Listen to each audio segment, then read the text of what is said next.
मुंबई गोवा हायवेचा पाणी झालेला आहे. त्या दौऱ्यामध्ये राजकारणाच्या राजकारणामुळे या महामार्गाचं काम रोखलं, राजकारणामुळे या महामार्गाचं काम रोखलं, ते काही सगळ्यात मुळे घातलेलं आहे असं राज ठाकरे म्हणतात. पण राजसाहेब सुद्धा राजकारणीच आहेत ना, त्यामुळे मला असं वाटतं की ठीक आहे. बघा, प्रत्येक राजकीय पक्षाच्या नेत्याला जर काही कळत असेल किंवा काही त्यांच्या भावना असतील की नाही हे चुकीच्या पद्धतीने चाललेलं आहे, याला दिरंगाई होत आहे, ठीक आहे. राजसाहेब मोठे नेते आहेत, त्यांनी जर त्या मुंबई गोवा महामार्गाची पाहणी केली असेल आणि काही सूचना केल्या असतील तर त्या सूचना ग्राह्य धरणं गरजेचं आहे. आणि ही सुद्धा वस्तुस्थिती नाकारता येणार नाही. स्पष्टपणे माझी पण हीच भूमिका आहे.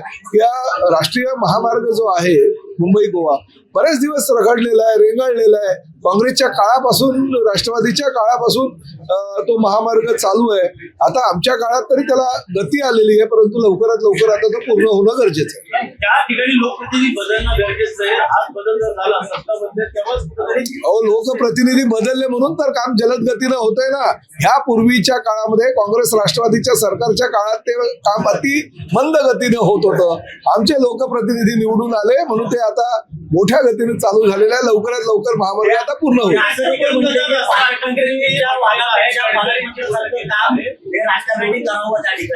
ठीक आहे. आमचे भरतशेठ गोगावले अतिशय चांगल्या पद्धतीचं काम करतायत आणि 15 ऑगस्ट पासून ते जोमानं कामाला लागणार.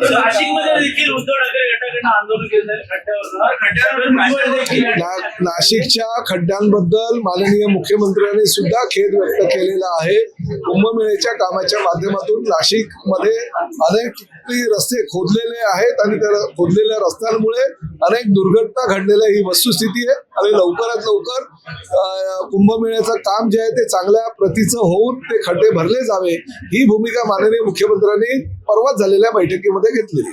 सर, जरांगे पाटील पूर्ण एकदा शिकासाचं ऍक्टिव्हिटी केले होते आणि त्यामध्ये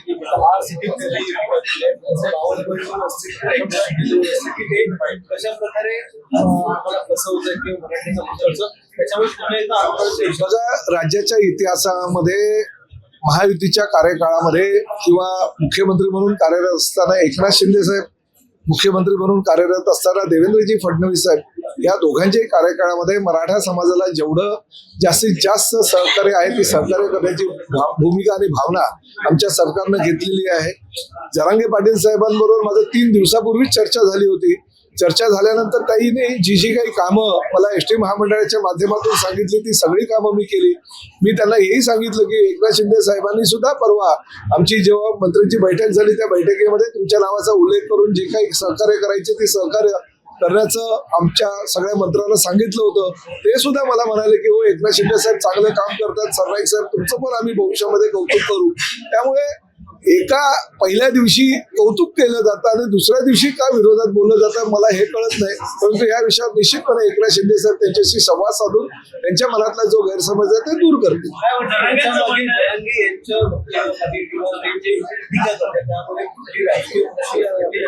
मला तरी वाटत नाही काहीतरी राजकीय पक्ष, परंतु शेवटी काही त्यांच्या मनामध्ये समज गैरसमज असतील ते दूर करण्याची जबाबदारी आमची आहे आणि ती निश्चितपणे दूर करेल. मी 14 आणि 15 तारखेला धाराशिवच्या दौऱ्यावर आहे. निश्चितपणे त्या दरम्यान जर शक्य झालं तर त्यांना भेटेल, तर शक्य जर नाही तर त्यांच्यावर दूरध्वनीद्वारे संवाद साधून त्यांच्या मनातल्या शंका दूर करण्याचा प्रयत्न करेल. मी त्यांच्याशी चर्चा करतो. माझा आणि त्यांच्या संवाद हा होतच राहतो काही कामाच्या निमित्तानं, पण मी दौऱ्यावर असताना निश्चितपणे त्यांच्याशी चर्चा करतो.